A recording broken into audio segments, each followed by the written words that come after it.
നിലവിലുള്ള സർക്കാരുകളിൽ നിന്ന് തെറ്റായ സമീപനങ്ങൾ ഉണ്ടാകുന്നുവെങ്കിൽ അത് തിരുത്തിക്കുന്നതിനുള്ള സമരങ്ങൾ പ്രതിപക്ഷം നടത്തുന്നത് സ്വാഭാവികമാണ്. എന്നാൽ കഴിഞ്ഞ കുറച്ചു നാളുകളായി സർക്കാരിനെതിരെ എന്ന പേരിൽ UDF നടത്തുന്ന സമരങ്ങളെല്ലാം പൊളിയുന്നതാണ് കേരളം കാണുന്നത്.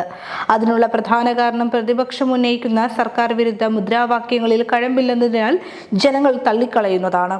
9 വർഷത്തിലധികമായി സംസ്ഥാനം ഭരിക്കുന്ന LDF സർക്കാരിന്റെ ജനപക്ഷ നിലപാടുകളും സാമൂഹ്യക്ഷേമ പദ്ധതികളും അനുഭവവേദ്യമാകുകയും വികസന പ്രവർത്തനങ്ങളുമായി മുന്നോട്ടു പോകുമ്പോൾ ഗുണഭോക്താക്കളാകുകയും ചെയ്യുന്ന ജനങ്ങൾ പ്രതിപക്ഷ സമരങ്ങളെ തള്ളിക്കളയുന്നുവെന്നതിന് അടുത്ത കാലത്ത് നിരവധി ഉദാഹരണങ്ങളുണ്ടായി.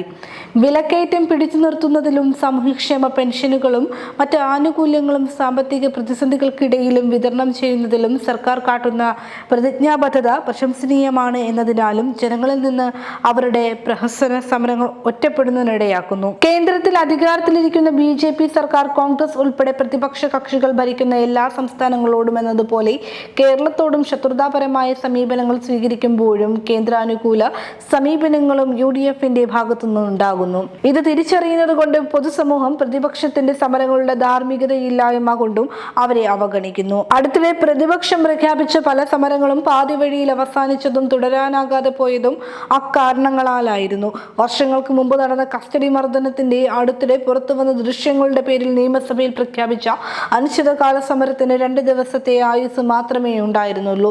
മുന്നോട്ട് വെച്ച ആവശ്യങ്ങളൊന്നും പരിഹരിക്കപ്പെട്ടിട്ടില്ലെങ്കിലും സമരം നിർത്തിപ്പോകേണ്ടി വരികയായിരുന്നു. ഈ സാഹചര്യത്തിൽ ആക്രമണ സമരങ്ങളിലൂടെ പിടിച്ചു നിൽക്കാനുള്ള ഗൂഢാലോചനകൾ അവരുടെ ഭാഗത്തുനിന്നുണ്ടാകുന്നു എന്നാണ് കഴിഞ്ഞ ദിവസങ്ങളിലെ സംഭവങ്ങൾ തെളിയിക്കുന്നത്. നിയമസഭയിൽ തുടർച്ചയായി സംഘർഷം സൃഷ്ടിക്കുവാൻ പ്രതിപക്ഷം ശ്രമിച്ചിരുന്നതാണ്. തുടർച്ചയായി സഭാ സ്തംഭനമുണ്ടാവുകയും വാച്ചാൻ വാർഡിനെ ആക്രമിക്കുകയും ചെയ്തു. പരിക്കേറ്റ ചീഫ് മാർഷലിനെ ആശുപത്രിയിൽ പ്രവേശിപ്പിക്കേണ്ടി വന്നിരുന്നു. സഭ അനിശ്ചിതകാലത്തേക്ക് പിരിഞ്ഞതിന് പിന്നാലെ തെരുവിൽ കലാപമുണ്ടാക്കുന്നതിനായി നീക്കം.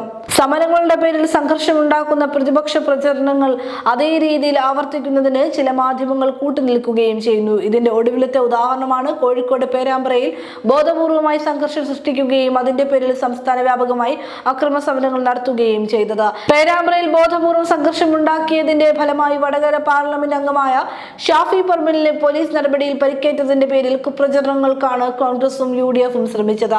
ഏകപക്ഷീയ നടപടിയാണ് പോലീസിന്റെ ഭാഗത്തുനിന്നുണ്ടായതെന്ന കുപ്രചരണവും നടത്തി. എന്നാൽ ബോധപൂർവമായി സംഘർഷം സൃഷ്ടിക്കുകയും അതിന്റെ പേരിൽ സംസ്ഥാന വ്യാപകമായി കലാപം നടത്താൻ ശ്രമിക്കുകയുമാണ് ഉണ്ടായതെന്നതിന്റെ തെളിവുകളാണ് പുറത്തു വന്നിരിക്കുന്നത്. പോലീസിന് നേരെ സ്ഫോടക വസ്തു എറിഞ്ഞതിന്റെയും വലിയ കല്ലുകളുമായി പ്രകടനത്തിനെത്തിയതിന്റെയും വടി ഉപയോഗിച്ച് അടിക്കുന്നതിന്റെയും ദൃശ്യങ്ങളാണ് പുറത്തു വന്നത്. ഈ സാഹചര്യത്തിൽ സംഘർഷം അവസാനിപ്പിക്കുന്നതിനുള്ള നടപടികൾ മാത്രമാണ് പോലീസിന്റെ ഭാഗത്തുനിന്നുണ്ടായത്. വിദ്യാർത്ഥി യൂണിയൻ തെരഞ്ഞെടുപ്പിൽ ചില കോളേജുകളിൽ മാത്രം നേടിയ വിജയത്തെ തുടർന്നുള്ള ആഹ്ലാദ പ്രകടനത്തെ കലാപമാക്കി മാറ്റാൻ ശ്രമിക്കുകയായിരുന്നു. ഇതിന്റെ പേരിൽ കോഴിക്കോട് ജില്ലയിലെ പല ഭാഗത്തും ഹർത്താലും മറ്റും നടത്തി സംഘർഷമുണ്ടാക്കി. കൂടാതെ പോലീസ് ഉദ്യോഗസ്ഥരെ ഭീഷണിപ്പെടുത്തുകയും സംസ്ഥാനത്താകെ സമരാഭാസം നടത്തി സംഘർഷം വ്യാപിപ്പിക്കുകയും ചെയ്യുകയാണ്. തദ്ദേശ സ്വയംഭരണ തെരഞ്ഞെടുപ്പും നിയമസഭാ തെരഞ്ഞെടുപ്പും ലക്ഷ്യം വെച്ച് ജനങ്ങളെ തെറ്റിദ്ധരിപ്പിക്കാനും നാട്ടിലെ സമാധാന അന്തരീക്ഷം തകർക്കാനുമാണ് UDFന്റെ ശ്രമം. തമ്മിലടിയും ആഭ്യന്തര സംഘർഷങ്ങളും പതിവാക്കുകയും നിലനിൽപ്പ് തന്നെ അപകടത്തിലാക്കുകയും ചെയ്യുന്ന ഘട്ടത്തിൽ സർക്കാരിനെതിരെ കുപ്രചരണങ്ങൾ നടത്തി നേട്ടങ്ങൾ ഉണ്ടാക്കാൻ സാധിക്കുമോ എന്നാണ് പ്രതിപക്ഷം നോക്കുന്നത്. 2021 തെരഞ്ഞെടുപ്പിന് തൊട്ടു മുമ്പും വലതുപക്ഷ മാധ്യമങ്ങളെ കൂട്ടുപിടിച്ച് പ്രതിപക്ഷം ഇത്തരം ശ്രമങ്ങൾ നടത്തിയിരുന്നതാണ്. കോവിഡ് നിയന്ത്രണങ്ങൾക്കിടയിലും അവർ നടത്തിയ ആഭാസ സമരങ്ങളും കുപ്രചരണങ്ങളും നമ്മുടെ ഓർമ്മയിലുണ്ട്. അതൊന്നും വിലപോയില്ലെന്നതും LDF തുടർഭരണം നേടിയെന്നതും കേരളത്തിന്റെ അനുഭവമാണ്. അതുപോലെ എന്തൊക്കെ സമരാഭാസം സംഘടിപ്പിച്ചാലും കുപ്രചരണങ്ങൾ നടത്തിയാലും കേരളത്തിലെ ജനങ്ങളെ കബളിപ്പിക്കാമെന്നത് UDFന്റെ വ്യാമോഹം മാത്രമായിരിക്കും.